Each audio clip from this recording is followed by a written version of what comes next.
টানা 2 সপ্তাহের রক্তক্ষয়ী বিক্ষোভের পর ইরান দাবি করছে দেশের পরিস্থিতি এখন তাদের নিয়ন্ত্রণে। একই সঙ্গে তেহরান জানাচ্ছে যুক্তরাষ্ট্রের সঙ্গে উত্তেজনার মধ্যেও সংলাপের দরজা পুরোপুরি বন্ধ হয়নি। তবে বাস্তব পরিস্থিতি ও মানবাধিকার সংস্থাগুলোর তথ্য বলছে ভিন্ন কথা।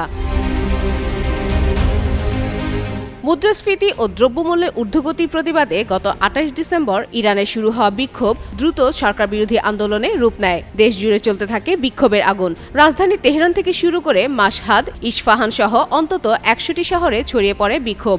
এই গণবিক্ষোভ দেশটির ইসলামী শাসন ব্যবস্থার জন্য ১৯৭৯ সালের বিপ্লবের পর অন্যতম বড় চ্যালেঞ্জ হিসেবে দেখা দিয়েছে। পরিস্থিতি সামাল দিতে ইন্টারনেট বন্ধ, কড়াকড়ি নিরাপত্তা ব্যবস্থা এবং বিপ্লবী গার্ড বাহিনী মোতায়েন করে সরকার।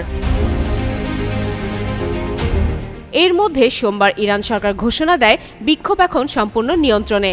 দেশটির পররাষ্ট্রমন্ত্রী আব্বাস আরাকচি বিদেশি কূটনীতিকদের জানান, আইন শৃঙ্খলা পরিস্থিতি স্বাভাবিক হচ্ছে এবং শিগগিরই ইন্টারনেট পরিষেবা ফিরিয়ে আনা হবে। একই সঙ্গে তিনি বলেন, ইরান যুদ্ধের জন্য প্রস্তুত থাকলেও ন্যায্য ও সম্মানজনক সংলাপে বসতে আগ্রহী। তবে আন্তর্জাতিক মানবাধিকার সংস্থাগুলোর দেওয়া তথ্য বলছে ভিন্ন কথা। যুক্তরাষ্ট্রভিত্তিক মানবাধিকার সংস্থা HRANA জানিয়েছে, এই বিক্ষোভে এখন পর্যন্ত অন্তত 490 বিক্ষোভকারী এবং 48 জন নিরাপত্তা বাহিনী সদস্য নিহত হয়েছেন। গ্রেপ্তার করা হয়েছে 10,000-এরও বেশি মানুষকে। আর নরওয়ে ভিত্তিক মানবাধিকার সংস্থা IAER NGO জানায়, 18 বছরের নিচে 9 শিশুসহ চলমান বিক্ষোভ ও সহিংসতায় 648 জন নিহত হয়েছেন।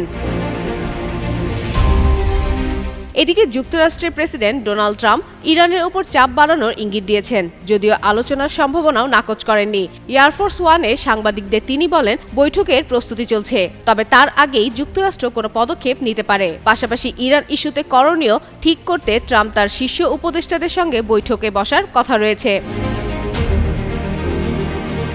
তবে বিশ্লেষকদের মতে, সাম্প্রতিক পরিস্থিতিতে ইরানের সামরিক ঘাঁটিগুলো জনবহুল এলাকায় হয় সরাসরি হামলা বড় ধরনের বেসামরিক ক্ষয়ক্ষতির ঝুঁকি তৈরি করতে পারে।